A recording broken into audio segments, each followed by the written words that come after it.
Okay, Chapter 21, America and the Great War. As we move into the early 20th century, America is now a world power. We've constructed an overseas empire.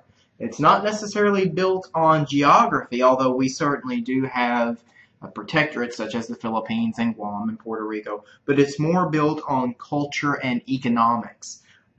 We are now a leading industrialized power, having built up our industrialization since the end of the Civil War. And we're beginning to do much more business with the world at large. And these economic interactions, this overseas empire, this is going to lead to more political and eventually military interactions across the globe. Of course, we don't talk about it in those terms. Here in the United States, we don't talk about the economics. We talk about spreading liberty and spreading freedom, and that's what we use as our rationalization. And as we'll see in this chapter, that's eventually what's going to lead us into war.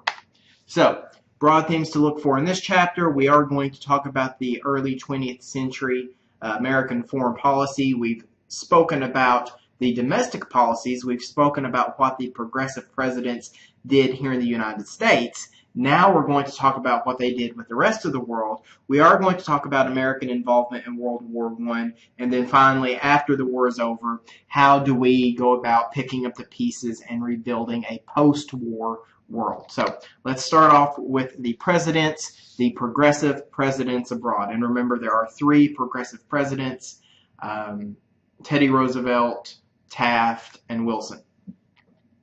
Okay, so let's start with Teddy Roosevelt.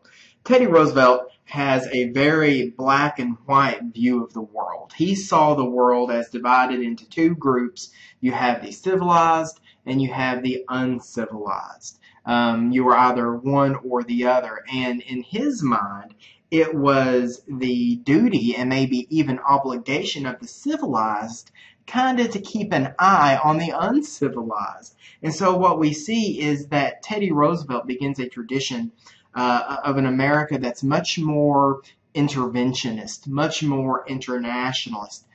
America kind of has this seesaw reputation. We have, what I mean by that is, from the colonial days up through really the American Civil War, America is much more isolationist. We're a young country. We're a newly formed, fledgling country. We haven't really got on our feet yet. And so we're not really prepared to challenge Europe's domination of the world, right? Since around the year 1500, Europe had been the dominant force on the global stage. And even though we fought the revolution, even though we beat Great Britain in the American Revolutionary War, you know, that doesn't really do anything to change that for the first part of our early history. We're still learning who we are. After the Civil War, we're going to become much more open to getting involved in world affairs. For example, the Spanish-American War, right, that we spoke about last chapter, a couple of chapters ago. Anyway, we're becoming much more open to exerting our will on the world. And so we kind of have this back and forth. We want to be isolationist, then we want to be more involved in world affairs. We want to be more isolationist, then we get more back. And so it's this seesaw back and forth between isolationism and interventionism. Well, Teddy Roosevelt is going to begin a period of strong interventionism. As he famously said, right, speak softly and carry a big stick. You can talk things out, and that's great, but when push comes to shove, you have to be ready to back up your words. For example, the Russo-Japanese War. What happened was Russia, of course, was a leading power at the time. They're a very old empire at this point in time. They're going to go to war with Japan over the fate of China. Both countries want more control and more influence over China. And so Russia is actually going to invade Manchuria, which is a part of China that Japan is very close to. Japan wanted Manchuria for itself, and so Russia and Japan are going to go to war, and Roosevelt's going to get involved. We don't fight in this war, but Roosevelt's actually going to win the Nobel Peace Prize for negotiating the end of this war. And really, what happened was there was a secret treaty. The war ended in favor of Japan. They won the war. And the reason was Roosevelt was willing to show them special consideration because they were willing to sign a treaty, a secret treaty with the United States, which said, we will allow you to continue to do business in China, which is what we were looking for. Remember, China was this great untapped market for American goods. So anyway, this is actually important for a number of reasons. Number one is because America is much more interventionist and we are getting more involved in global affairs. The other thing is the Russo-Japanese War, the result of it actually, it takes Russia out of the equation. Russia for years and years and years has been this very dominant empire, and they were sort of the dominant force on the Pacific Ocean. We often think of Russia as a European country because it is right next door to Europe. But remember, it stretches across the entirety of Asia, and so they were actually also the dominant force on the Pacific coast. Well, once Japan defeats them, it kind of shows that the Russian military is old, it's outdated, it's not as strong as it once was. Japan, all of a sudden, is this up-and-coming power in Asia, and eventually, of course, as we move into World War II, which we'll talk about in a few chapters later, they are going to become a dominant global power, and this is sort of that start. The early 1900s, Japan is coming into its own. They are an emerging power, and by the time we get to the mid-1900s, we will see that they are becoming a massive force, and they are truly a force to reckon with. But we'll get into that later. The other way that Roosevelt gets America involved is with the Venezuela affair. Venezuela, of course, is a South American country, had ran into problems with European nations, specifically Germany. What had happened was Germany had loaned Venezuela quite a bit of money, and now Venezuela was saying they couldn't pay that money back. Well, and Germany said, you either give us the money back, or this is something we could go to war over. And Teddy Roosevelt stepped in and essentially told Germany, you're not going to do that. I'm not going to allow you to send an invading army over and to take what you can from Venezuela. This is the beginning of what's known as the Roosevelt Corollary. A corollary is an addition. So it's the Roosevelt addition to the Monroe Doctrine. Remember, the Monroe Doctrine was essentially a warning shot to European nations saying Europe's time in the Americas is over. You are no longer going to be the leading influence in North and South America. If there is going to be a leader of North and South America, it's going to be the United States, right? You stay out of our affairs, we'll stay out of yours. Well, Roosevelt comes along and offers up what eventually is going to be known as the Roosevelt Corollary, his addition to the Monroe Doctrine, which says essentially that the United States can interfere or intervene in the affairs of our neighbors in order to prevent themselves from being opened up to European influences. So not only are we going to be the leading influence of the Americas, but if we have to get involved in our neighbors' domestic affairs to help protect themselves from European influence, we're not, for example, we would not have allowed Venezuela to take out these loans that started this whole argument with Germany. We would have stopped that in the first place. We're not going to allow you to do things that may end up hurting yourselves.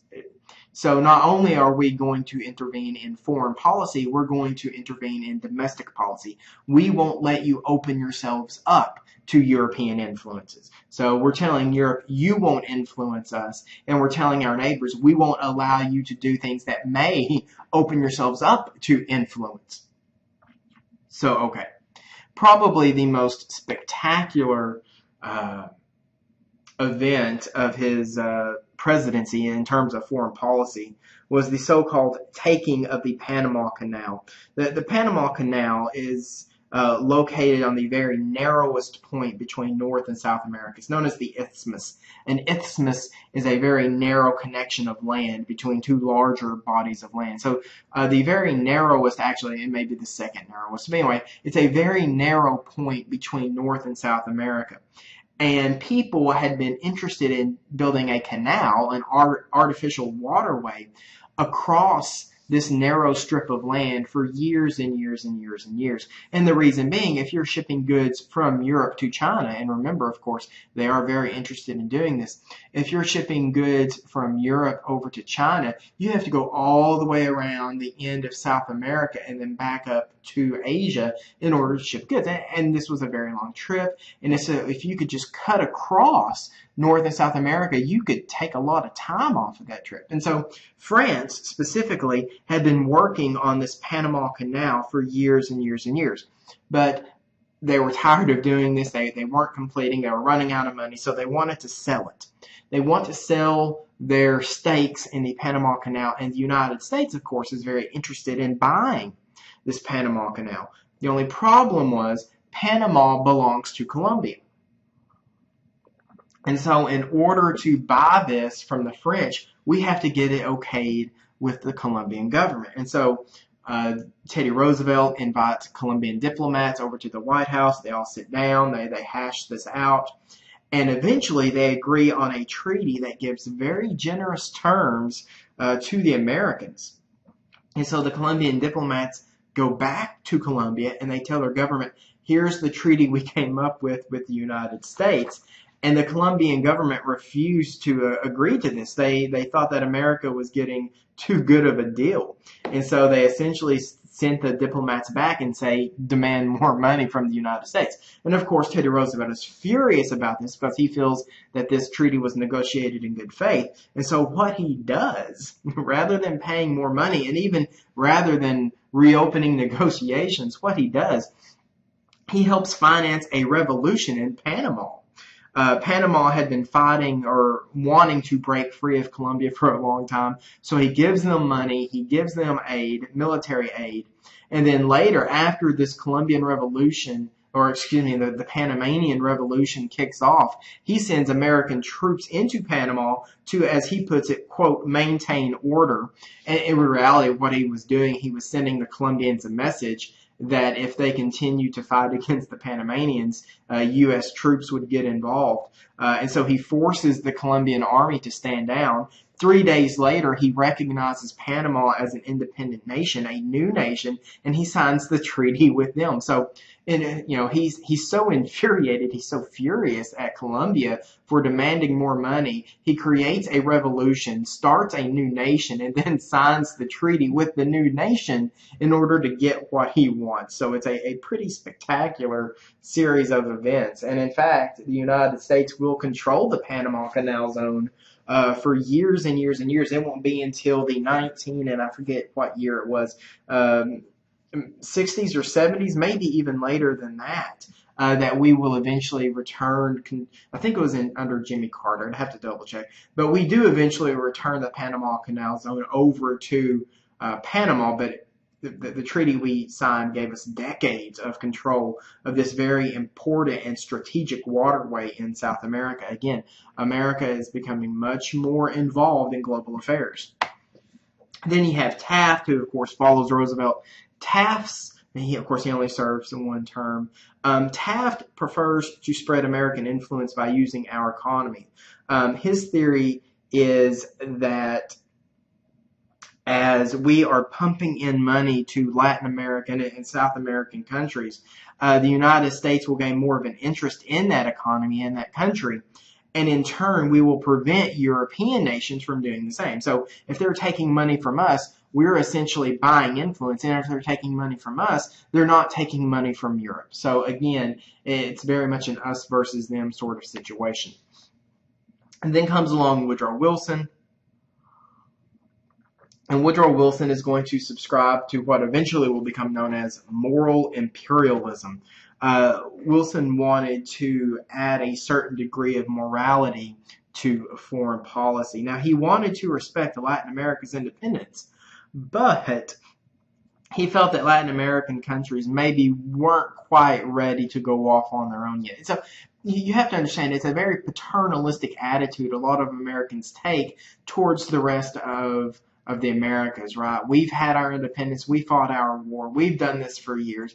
And now you guys, most of whom were newly separated from the dying Spanish Empire, we kind of look at the rest of the Americas and say, we're kind of the big dog on the block. You guys don't really know what you're doing yet. Let us help you, even if they didn't want our help to begin with. So he feels that Latin American countries, they're not really ready yet. And so as he put it very famously, very condescendingly, we have to teach them to elect good men, that they weren't ready to choose their own leaders. They didn't know what good leadership was. We had to teach them in order to elect good men. Okay, that being said, we do actually nearly begin a war with Mexico. Wilson did not regard the Mexican government in power, Huerta's government, as legitimate. It took power in a revolution that Wilson didn't really like, and eventually it was a triviality. It was something to do with the American flag. American sailors felt the Mexican government wasn't honoring the American flag. Fights break out between American sailors and the Mexican army. We send troops down to Veracruz, and it's very nearly a war between the United States and our next door neighbor, Mexico. But eventually the tensions will subside, which is good, because by that point in time, we're already neck deep in something else. And of course, as we move into the 19 teens, we're looking at the outbreak of war in Europe with World War I. So just a bit of the background, how we get to World War I. By 1914, Europe has become split between two competing alliances. These are two military alliances that have arrayed themselves against one another. We have the Triple Entente and we have the Triple Alliance. The Triple Entente is composed of Great Britain, France, and Russia. The Triple Alliance is composed of the Austro-Hungarian Empire, Germany, and Italy. Now, all these countries have signed agreements and treaties saying, if you need help, we'll help you. And so we have two competing alliances, but everyone knows the primary rivalry is between Great Britain and Germany. And this rivalry is due to several reasons. One reason is the decline of the British Empire. For years and years and decades, the British Empire had been the world's superpower. They had the strongest navy, they had the best army, they controlled huge colonies in North America, in Asia, and in Africa. They were the global leaders. In fact, there was a famous saying, the sun never sets on the British Empire, because they had so many colonies around the world that the sun was literally always shining at some point on British land. But as we move into the 1900s, the British Empire is in steep decline. So the British Empire is falling, and this new German nation is rising. Their economy is growing. They're becoming a political and industrial economic power. And there's also a military competition. Great Britain and Germany have engaged in an arms race. They want to see who can build the best navy.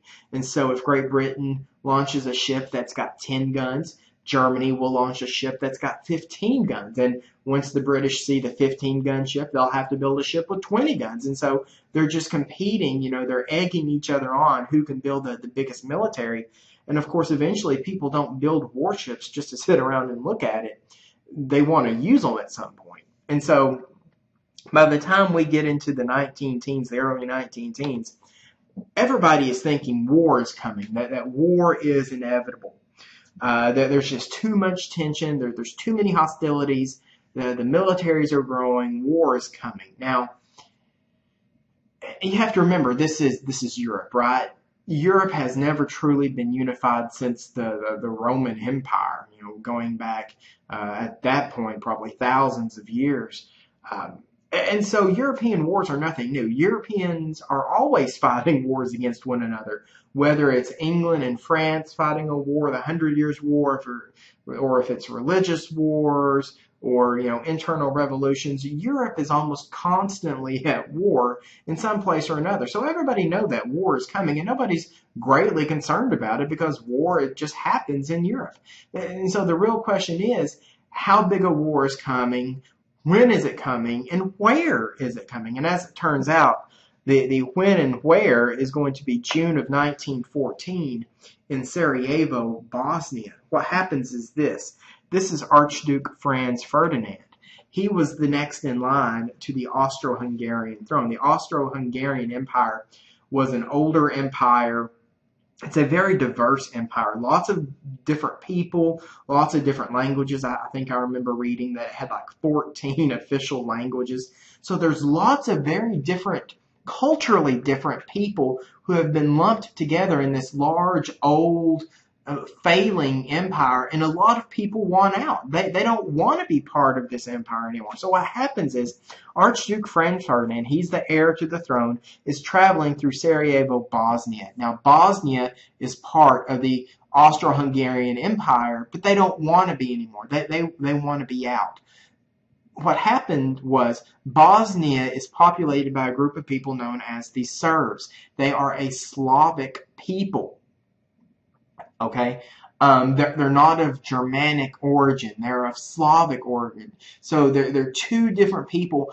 The Austro-Hungarian Empire was a Germanic empire. They don't want to be part of the Germanic Empire anymore. They want to create their own Slavic nation. They want to be part of Serbia. Serbia, of course, also populated by the Serbs, populated by the Slavs. Bosnia wants to leave the Austro-Hungarian Empire and join Serbia. Well, as Franz Ferdinand is traveling through Sarajevo, he is going to be assassinated. He and his wife, actually, are going to be assassinated by a Serbian nationalist, someone who is arguing that Bosnia needs to break away from the empire and join Serbia. Well, when this happens, the Austro-Hungarian Empire not only is angry at Bosnia, they're angry at Serbia as well, because they feel that Serbia has been pushing for this. They feel that Serbia has been egging these nationalists on. And so not only do they move to put down Bosnia, they also declare war against Serbia. Now, the Austro-Hungarian Empire, it is old, it is weaker than it once was, but Serbia is no match for the Austro-Hungarian Empire, especially once the Austro-Hungarian Empire is joined by Germany. And a lot of people feel that Germany was the ones pushing the Austro-Hungarians to declare war. A lot of people feel that Germany was ready for a war, and they saw this as their opportunity. And so they were the ones, they were the powers behind the scene calling for this war. So Austro-Hungary and Germany both declare war on Serbia, and Serbia is in trouble. Well, they have to find someone to help them out if they're going to survive this war. And so they're looking around to see who will be willing to help them out. And they see Russia. Russia is also a Slavic country. The Russian people ethnically are Slavic. And so Serbia goes to Russia and says, hey, we're being threatened by these two countries. Will you join us in, will you help defend us? And Russia says yes. Once Russia says yes, that is when things really go downhill. The powder keg has been set. The fuse was lit with the assassination. And once Russia says yes, it explodes. Because once Russia joins Serbia, the Austro-Hungarian Empire and Germany both declare war on Russia, and since Great Britain and France are both allies of Russia, they're obligated to declare war against Germany and the Austro-Hungarian Empire, and so they declare war against them. And so by the end of 1914, essentially every European nation is engulfed in this war. And even then, people aren't too worried about it. Because, like I said, war happens in Europe. It's just almost a way of life. And people at the outbreak of war are enthusiastic. They welcome the war as a way to sort of clean the air. We'll go to war, we'll fight for a couple of weeks, maybe for a month at the most. We'll get it all hashed out on the battlefield, and we'll reset things back to normal. Everyone's predicting a short war that'll sort of clean the air. And that doesn't happen. We will see that World War I will be fought in very different ways than wars previous to World War I. We will see the advent of what's known as trench warfare, in which battle lines become stagnant. And so it's back and forth and back and forth. No side can really gain an advantage over the other side. And it's just weeks and months of back and forth, back and forth. And the only thing that happens is that people die. Nobody's invading, nobody's moving. Trench warfare, of course, trenches are essentially big ditches that people build in order to gain protection. And so you have trenches might shift 20 yards in one direction one week, and then they shift 20 yards in the other direction the other week. And so it's just back and forth and back and forth, and just masses of people die. We are talking about hundreds of thousands of people die in this trench warfare for little to no gain. And it just drags on and on and on, and there is no end in sight, and nobody knows what's going to happen. And here's the United States, who's sitting an ocean away. And of course, remember, this is before international air travel. This is really before international communications. Here's the United States, who's sitting back and saying, this is a European affair. We don't want to get involved. It's a European war. They're hashing it out. And so America steadfastly says, we are going to be neutral. This is a European war that we have no business getting involved in. And in fact, Wilson is up for a re-election in 1916, and he is going to be re-elected.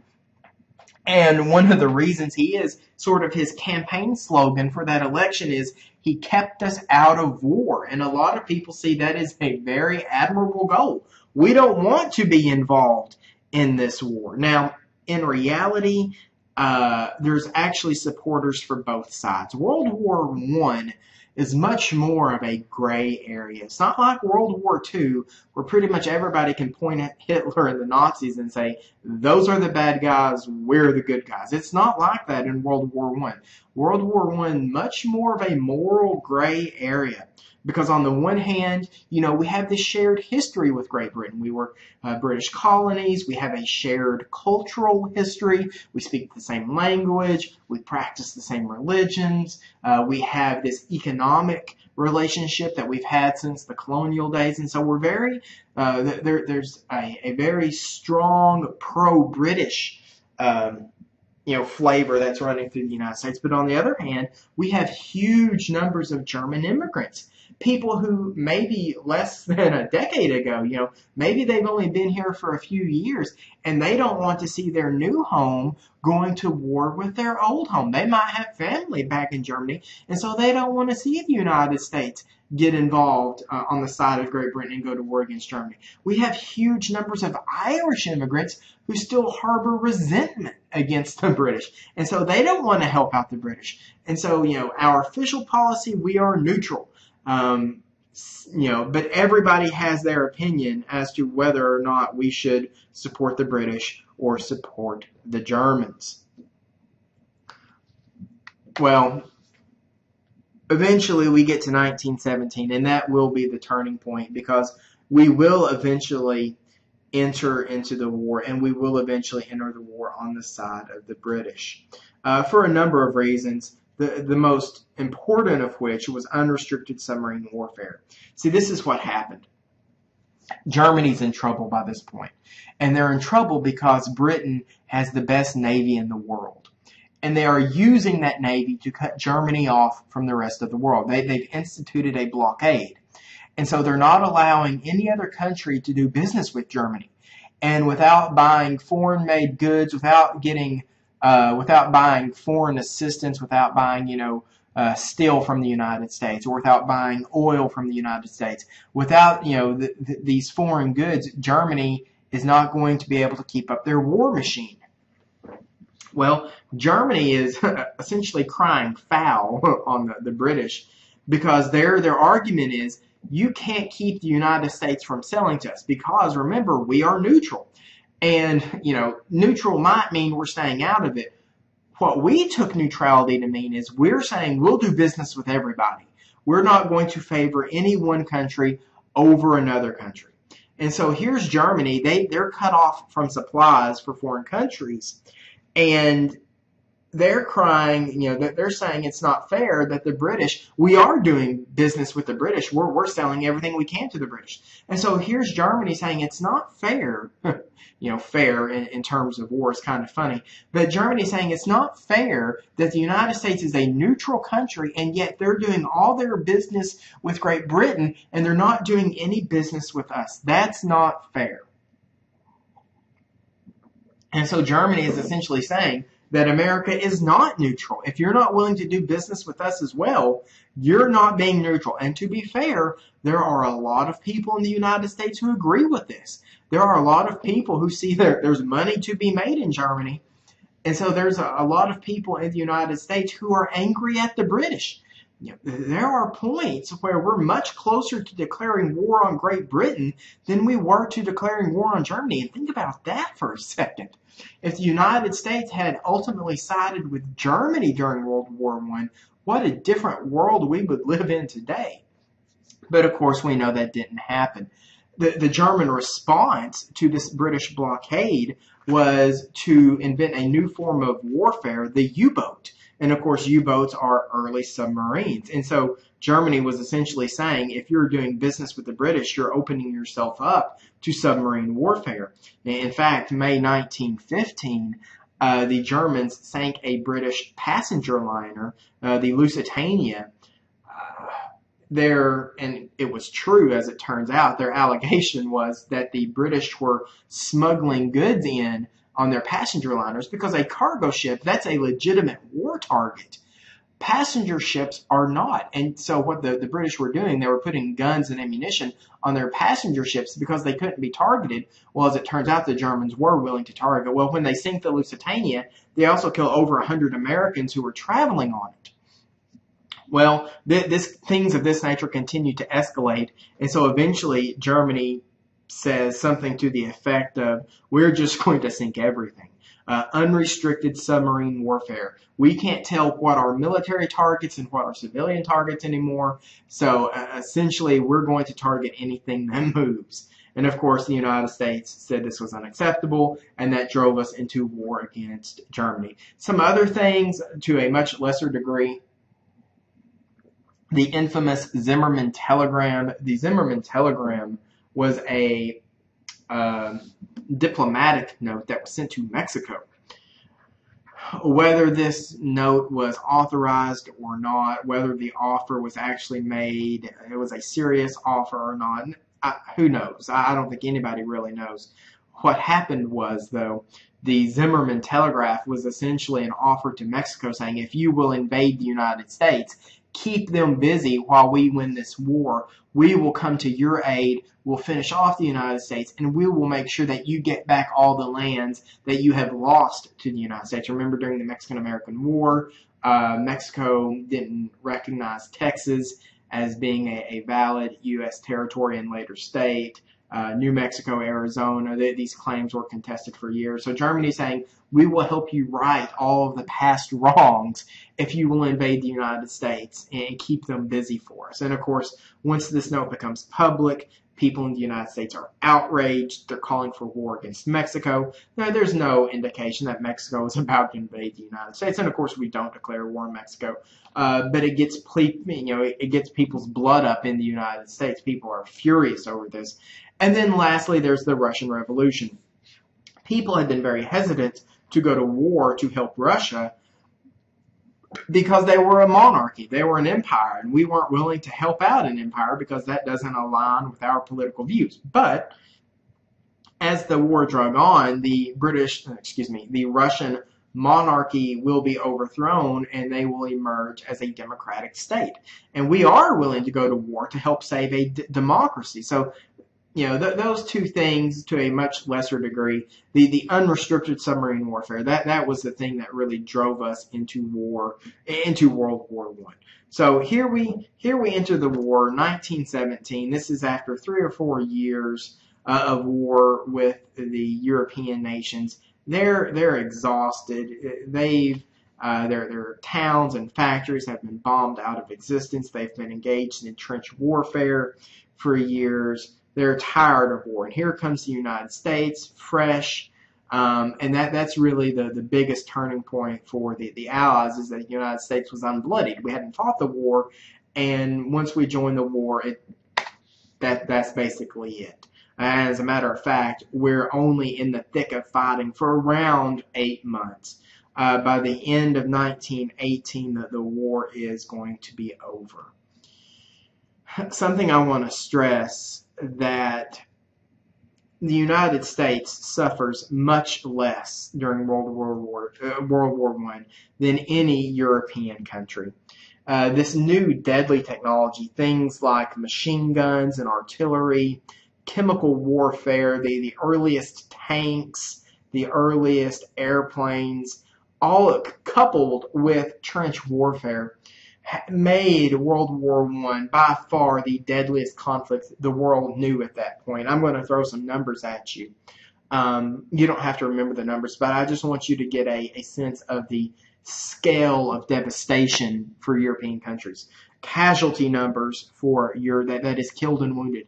Casualty numbers for European countries. 1 million for Great Britain, 1.7 million for France, 2 million for Germany, 1.5 million for the Austro-Hungarian Empire, 500,000 for Italy, 1.7 million for Russia. Russia is in especially bad shape because very shortly after the monarchy was overthrown, the democratic state will be overthrown in what's known as the Bolshevik Revolution.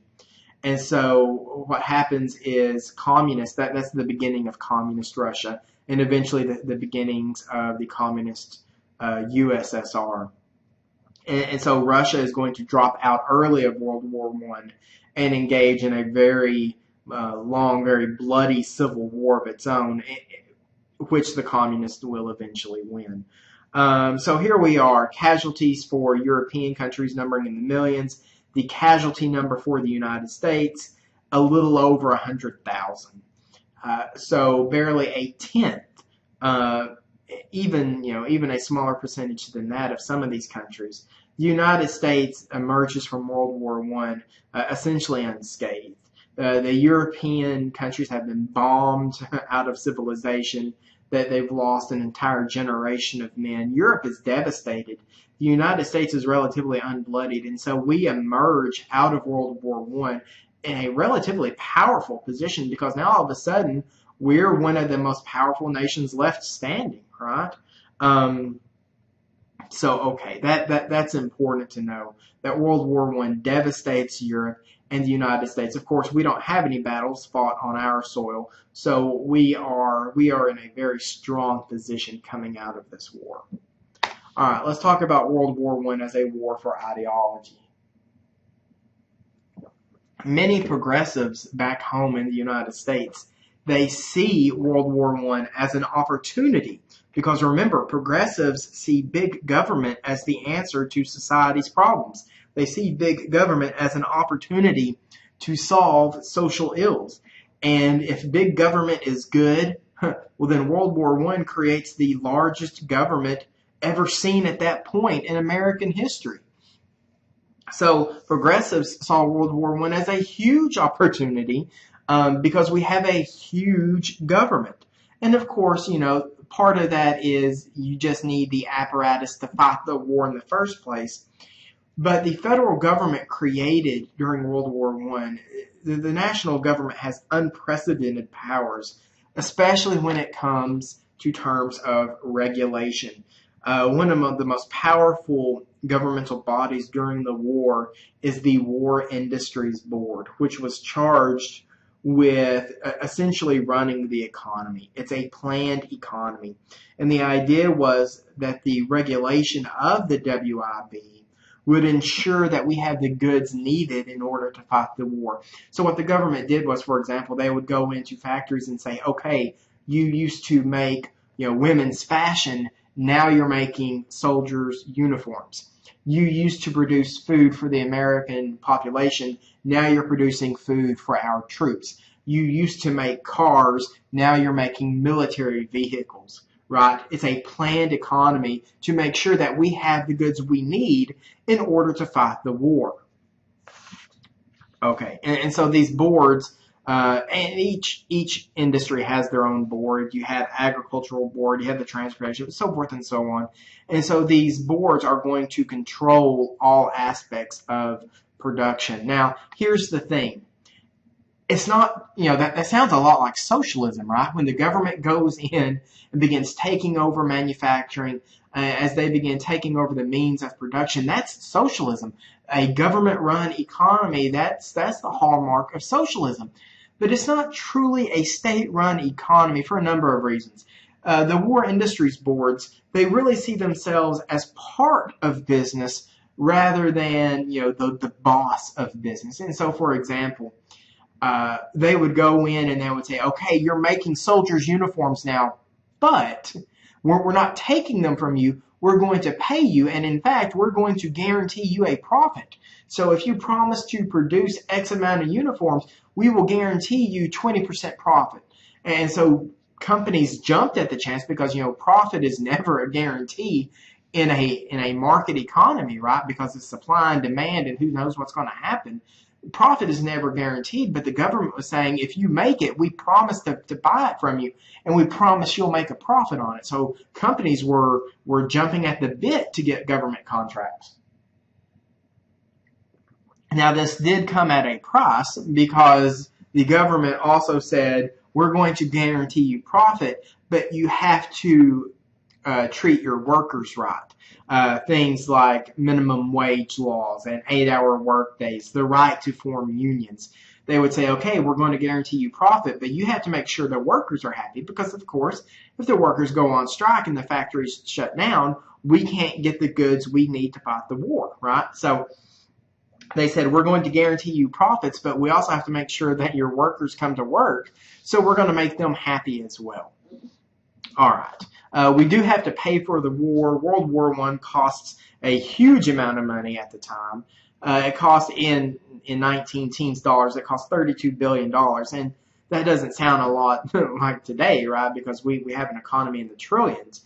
At that point in time, the federal government rarely spent more than $1 billion a year. So they spend around $1 billion a year. The war cost $32 billion. So at the time, it is a huge expense for the American government. And they pay for it through Liberty bonds and taxes mainly. Liberty bonds is essentially borrowing from the American people. It's the idea of, you give us $100 today, we'll give you this piece of paper that says we'll repay this bond within 10 years for $120, right? So they're borrowing money, at interest from the American people. And it became kind of the patriotic duty of the American population. Do your part by buying war bonds. Do your part by loaning money to the American government. Okay. As I mentioned, there are people who support peace, who don't want to see America involved in this war. The German and Irish Americans, as I mentioned earlier, socialists, the international workers of the world, the Wobblies, religious pacifists. There are large numbers of people who have not been sold on this war. There's large chunks of the American population who don't want to see us in this war. And so the United States, the government has to convince the population fighting this war is worth it. And so they begin a propaganda war to convince the American people this is why we should be fighting this war. And so it's another government agency, the Committee on Public Information. They spread pro-war literature, and they control information coming out about the progress of the war. And the thing I want you to know about the Committee on Public Information, as time goes on, it really gets pretty crass and pretty crude. They portray, by the end, they're portraying Germans as little better than savages. And so they really turn Americans against the idea of really not just we're fighting Germany in the war and we must win, but they began telling Americans German culture is bad. Like, for example, many high schools across the nation, they refuse to teach the German language as one of their courses. And this is actually kind of a big deal. International languages kind of move in phases. Right now, it's English, right? Not everyone speaks English, but if somebody knows two languages, the odds are is that English is one of them. It's kind of the international language of diplomacy. It's the international language of science. You know, at one point it was French, and at one point it was German. And in fact, during the 1800s, if you were an international scientist, you better know German so you could converse with everyone else around the world. Well, we kind of take a shift because we're no longer teaching German in high schools. You know, we don't eat sauerkraut anymore. It's freedom cabbage, right? Polka music is outlawed playing in public, which is no great loss, but okay, fine. That they wage this propaganda war, not just here's how the war is going and this is what we need to do to win, but they say these people are bad people and we need to do everything we can to beat them. And so those are two very different things. And eventually, Americans are going to have to make a choice.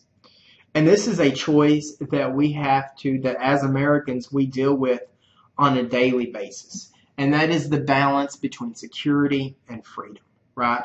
Because you can't necessarily have both of them. The more secure you make the United States, the less freedom you will have, and vice versa.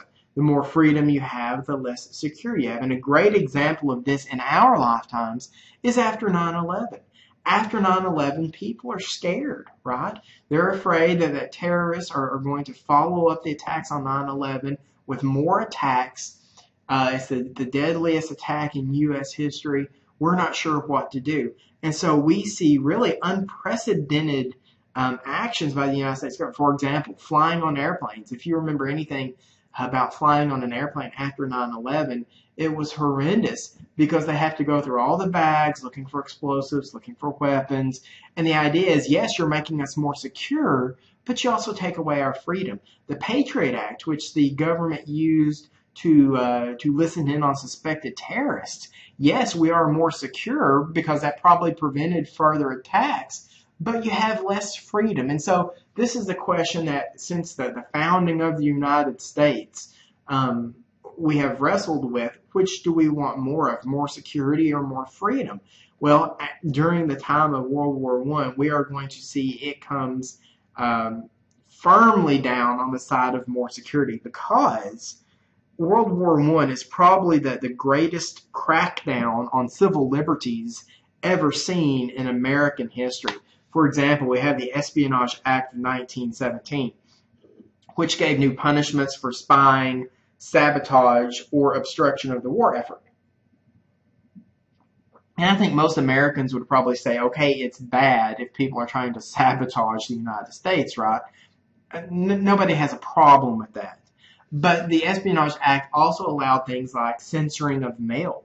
Like you couldn't send certain anti-war messages through the mail system anymore. It wasn't allowed. And that eventually culminates in the Sabotage and Sedition Acts. Now, sabotage and sedition, sedition is the overthrowing of government. And so nobody's going to say that that should be allowed. But eventually it gets to the point where it's illegal to publicly speak out against the war. And you contrast that with, say, again, going back to an event that happened within our lifetimes, the wars in Iraq and Afghanistan. You could speak out against the war, and that happened on a regular basis, right? If you didn't agree with the war efforts, you could hold anti-war rallies. If you wanted to, you could stand out on the street corner and you could scream at the top of your lungs why we shouldn't be in Iraq, why we shouldn't be in Afghanistan. And that might earn you some dirty looks, but it was perfectly legal in order to do so. You couldn't do that in World War I. If you were a German American who wanted to say, I don't believe we should be fighting this war with Germany, and you said that publicly, if you wrote a newspaper editorial or a letter to the editor, or you wore a sandwich board walking up and down the streets, you would be thrown in jail. And people were thrown in jail over this. It wasn't just a symbolic gesture. Hundreds of people were arrested for speaking out against the war. The government encourages Americans to spy on other Americans. And we see groups like the the American Protective League, the National Security League, the Boys Spies of America, the American Defense Society. Americans are really kind of becoming paranoid at this. So, okay, I want you to know World War I was a pretty harsh crackdown on civil liberties. You essentially lost the right to free speech. So, okay, as American involvement in the war grew more clear, as it became more and more obvious that we are going to end up joining in this war, Wilson has to sell this to the Americans, and he justifies it by saying, we're not getting involved for more land or for more money. That's not the sort of things we go to war for, because we're better than that, right? We have more noble ideas than that. We're not getting involved for land or money. It's about spreading freedom. It's about making the world safe for democratic countries to flourish. That's why we're getting involved in this war, to make the world safe for democracy. To that end, he has a plan for what happens after the end of the war. He has a plan on how to restructure Europe to prevent another war from ever happening. And he calls this plan his 14 points. And it's literally 14 ideas he has about how to create a post-war world. Now, you don't have to memorize all of them, but I do want you to know they fall into three broad categories. The 14 points are all about adjusting boundaries and creating new nations, because that's one of the things that, in fact, that is the thing that led to the war. If the Austro-Hungarian Empire had just told Bosnia, we understand you want out, we understand you want the right of self-determination, you can go your own way and do your own, if they had allowed that, we never would have fought the war in the first place. So creating new nations for different groups of people. Controlling international conduct. If somebody had just told Germany, no, you can't do that, you shouldn't be egging this on, that you're not allowed to invade other countries, maybe that would have prevented war. And then lastly, the League of Nations, which we'll talk more about in just a few minutes. Unfortunately for Wilson, he did not gain easy approval of his plans. He traveled to Europe to negotiate the end of the war. He traveled himself, which is really, pretty spectacular. Normally, an American president would send an ambassador or diplomat or something, but he travels himself to Paris to negotiate the end of the war. And he really expects that everybody's going to be on board with this and everybody's going to say, okay, we'll do this. But as it turns out, not so much. Great Britain and France, by this point, have suffered years of devastation, and they really don't care about these high-minded ideals of, making the world safe for democracy. They want punishment. They want to punish Germany, and that they want Germany to pay for this war. That they want to be made whole. So they don't really care about the 14 points. They're not interested in these noble ideals. They want cash money. Even back home, Woodrow Wilson is going to have a very difficult time selling this idea to the American people. And the problem with that is more political than anything else. Wilson is a Democrat, remember, with the exception of Grover Cleveland, who's very moderate. Wilson is the first Democratic president who's been elected since really the end of the Civil War. And in fact, he's the first Southerner elected since before the Civil War. So he's a Democrat, but Congress is controlled by the Republicans. And when he travels to Paris, where he is hailed as a conquering hero, he doesn't take any Republicans along with him. And so the Republican Party feels snubbed by Wilson. And so when Wilson comes back and says, here's the treaty that I negotiated, Congress is going to shut him down. And so here we are at the negotiating table, and Wilson's trying to sell everyone on his 14 points, and nobody wants to hear it. And so what happens is Wilson gives up.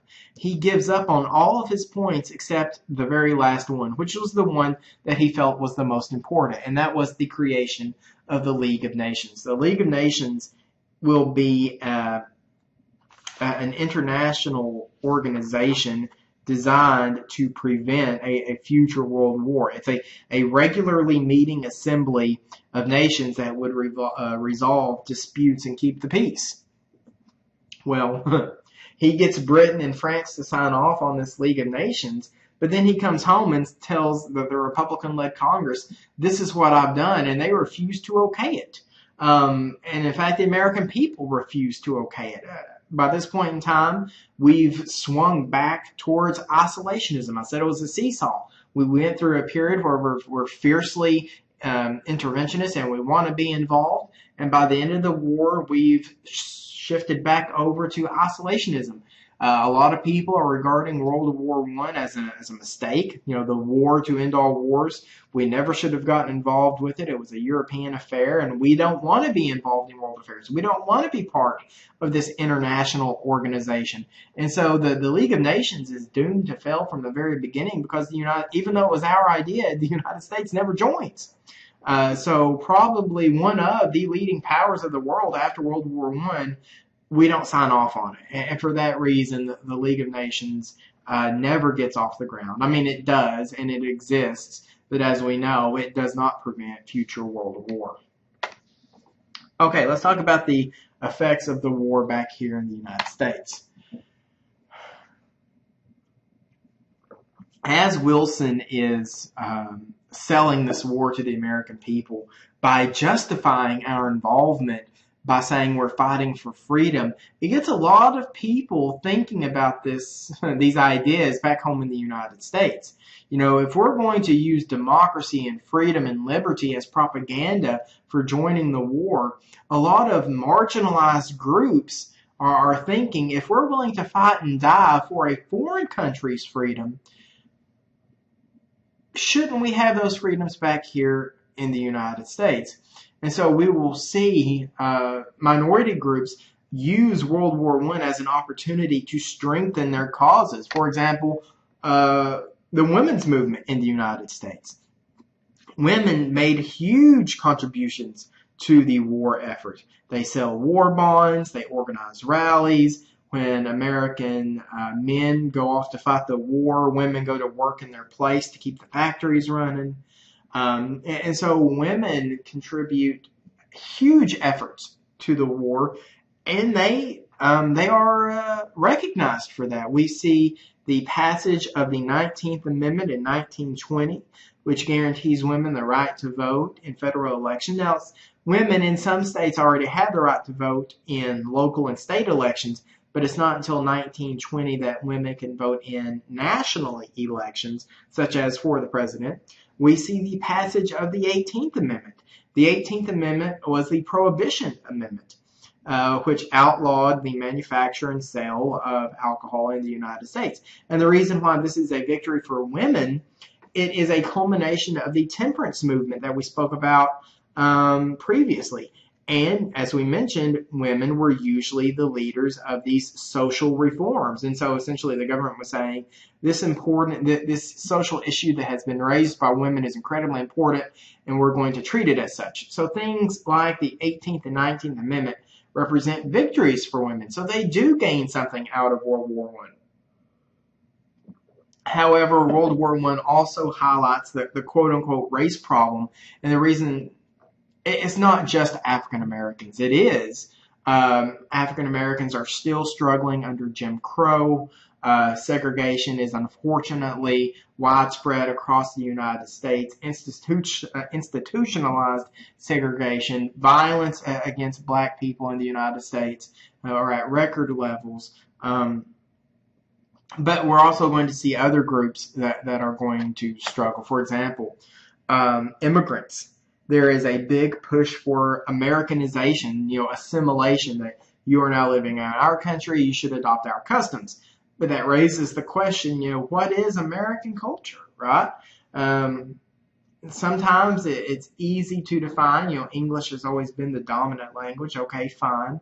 But beyond that, what does it mean to be eating American food? What does it mean to be dressing like an American? What does it mean, what does it mean to read American books, right? And so if we're demanding that immigrants assimilate into our culture, first of all, we have to define our culture. And that's difficult because we are a nation of immigrants, right? So there are very deep divides in the United States over the war. A lot of people feel that immigrants have to prove their loyalty. There's also big questions, and we'll talk about this in just a second. Uh, there's a lot of fear that these immigrants are bringing radical ideas into the United States, and we'll talk about that in just a moment. But going back to African Americans, and we've already mentioned this, African Americans don't get anything out of progressivism. One interesting argument I've seen made was that the progressive movement was largely a middle class movement. It wasn't a movement by the working class. It wasn't a movement by the super rich. It's a middle class movement. And the fact of the matter was, there weren't many black members of the middle class during the early 19 teens. And that was one reason that they didn't get a whole lot out of progressivism. And of course, like I said, America is still firmly entrenched in segregation, in institutionalized segregation. It's legal laws on the books. This is the era of Jim Crow America. And we see that progressive presidents don't do a whole lot to change this. Now, there are some bright spots. Teddy Roosevelt invited Booker T. Washington to the White House to eat dinner with him, which might seem like a small thing, but it was the first time a black man had been invited to the White House by a sitting American president. Roosevelt appointed a number of African Americans to high federal offices. But at the same time, he did not support black suffrage, and he refused to add a civil rights plank to his Progressive Party platform. Wilson, I think, as I've already mentioned, he was a Southerner. He actually strengthened segregation in the federal government. And so what we see is there is very little leadership coming from the American government. All the leadership for the civil rights movement is going to have to come within the black community themselves. So we see men like W.E.B. Du Bois, who's one of the founding members of the NAACP, the National Association for the Advancement of Colored People. W.B. Du Bois believed that education was the key. That African Americans must use education and training to challenge inequality. They recognized the need for political action to fight for the right to vote, to end racial segregation. And again, just like women, black people see World War I as an opportunity as well. And they respond in kind. African Americans rally to the war effort. As white men leave their jobs to go fight overseas, black men take their spots in factories. Even though they are discriminated against, they're usually not allowed to fight in combat units. Black men volunteer for the army. Now they have to serve the least respected post. They're forced to serve as cooks and quartermasters and things of that nature. But they do their part. They respond in kind. Unfortunately, unlike women, they won't see large gains. But, there are a few gains. Maybe it's 2 steps forward, 1 step back kind of deal. But certainly not the victories that women see in the 19 teens. We do see the so-called Great Migration, and this is just a continuation that's happened since the end, or really before the Civil War. There's this view that the North, and I'm talking about the North in the United States, is kind of the promised land for African Americans. Obviously, during times before the Civil War, there was no slavery, right? You could lead a free life. But even after the Civil War, the idea was that you could be free from racial violence. There were factory jobs for everybody, that the community would be much more accepting. And the fact of the matter is that wasn't always the case. African Americans did not always find the promised land after the Civil War in the American North. Sometimes, but not always. And in fact, we do see kind of a backlash against this. The rise of what was at the time known as Garveyism. comes from a man's name, Marcus Garvey. Marcus Garvey was one of the early leaders in the pro-black, more militant movement in the United States, which we will eventually see come to greater fruition during the Civil Rights Movement in the 1940s, 50s, and 60s with groups like the Nation of Islam and the Black Panthers. But this is really the first time that we see Marcus Garvey, if I remember correctly, he actually argued for the need to break away from the United States, to go form a separate community for themselves. So he was a very militant, pro-black individual, really one of the first of those leaders in the United States. Okay, so as we move into 1919, the war is over. And the United States is not the only country undergoing pretty radical change. There's lots of stuff happening all over the world. As I mentioned earlier, the Russian Civil War ends. We see the creation of the Soviet Union, which scares the pants off of everybody in the United States. We'll talk about that in a second. We see anarchy in Spain. We see riots in India against the British government. We've got upheaval in the United States. There's the Spanish flu, which was I mentioned the casualties for the United States earlier, and how easy we had it in World War I, how easy, we got off easy. About half of those casualties were due to the Spanish flu, which was a worldwide outbreak of disease and killed millions of people all over the world. So we're dealing with the Spanish flu, racial violence, labor problems, and finally, anti-communism. Labor has become very restless in the United States. Workers are going on strike all over America. When you combine that with the Russian Revolution, the Bolshevik Revolution, people become very afraid that there is going to be a radical revolution in the United States.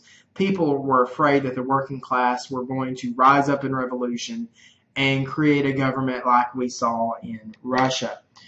And this is exacerbated when Russia and the Soviet Union create what's known as the Comintern.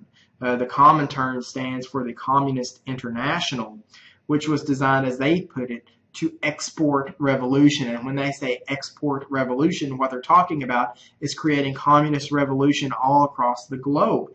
And this happens, maybe not so much in the United States, but in places like Bavaria and Hungary, we see communist governments come to power. We see the Soviet Union grow and begin to take over other countries, and not to the extent that we'll see after World War II, but we see communism and socialism spreading across the world.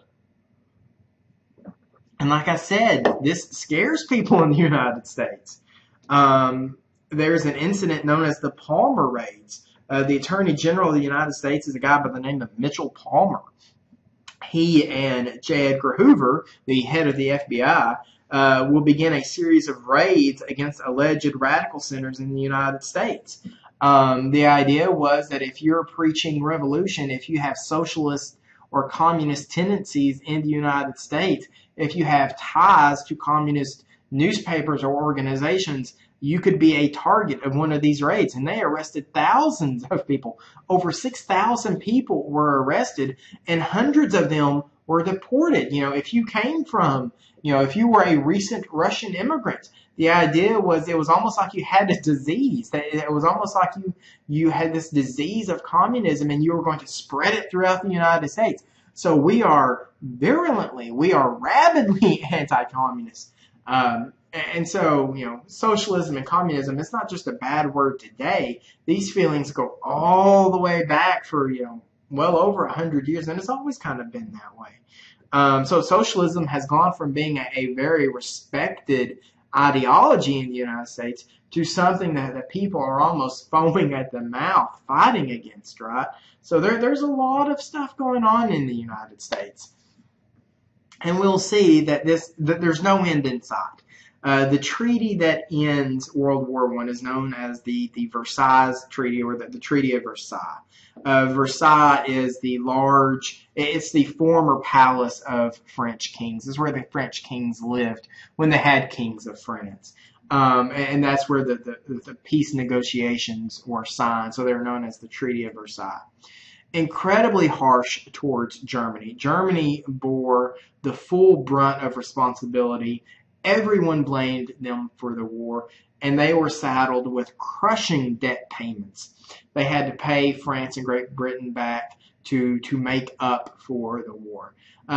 This idea that the war is making the world safe for democracy, that's evidently not true. British and French colonies were not allowed to be independent. We see several wars started against the British and French because, these colonies, it's kind of the same way that minorities viewed the war in the United States. These countries, these colonies, hear the United States saying, we're fighting this war to make the world safe for democracy. We're fighting this war for the cause of liberty. And people in India are saying, well, we don't want to be part of the British Empire. Where is our liberty? People in Indochina are saying, we don't want to be part of the French Empire. Where is our democracy?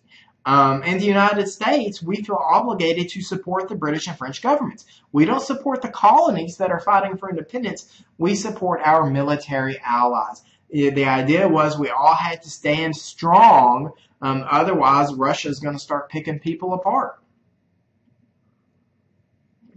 Here in the United States, there's something of an emergency, even though nobody knows about it at the time. Wilson is going to suffer a stroke towards the end of his presidency. Nobody knows about this. And as a matter of fact, he's incapacitated for several weeks. And effectively, his wife is going to run the government. She secluded him. She only allowed certain people access to talk to the president. And so nobody really knew what was going on. Now, the public had no idea. This was all kept very hush-hush from the American public. So nobody knew this was going on, but the government's kind of in a state of crisis, and nobody realizes it. So here we are. 1920 is an election year. Obviously, Wilson's not going to be running for re-election. He's in incredibly poor health. The tradition at that time was a president would serve 2 terms and then he would step down. There was no law that said that, but that was always the tradition. And so here comes the Republicans, and they see 1920 as their year. And that's what's going to lead to their campaign slogan, a return to normalcy. They wanted to put the trials and tribulations of, and just think about all America has gone through in the past 20 years. Progressivism, World War I, anti-communism. They say, let's put all that behind us and let's get back to life as normal. And this message is going to deeply connect with American voters. The Republicans are going to sweep into the White House in 1920, and they will begin more than a decade of control of the federal government. And so from the end of the Civil War up through 1932, there's only 2 Democratic presidents. You've got Grover Cleveland, who serves non-consecutive terms, and as I said, he's very much a moderate. And then you've got Woodrow Wilson, who is a Democrat, but he is a conservative Democrat. He's a Southerner. And a big chunk of his presidency was wrapped up in fighting World War I. So there really has been a Republican domination since the end of the Civil War up to the Great Depression.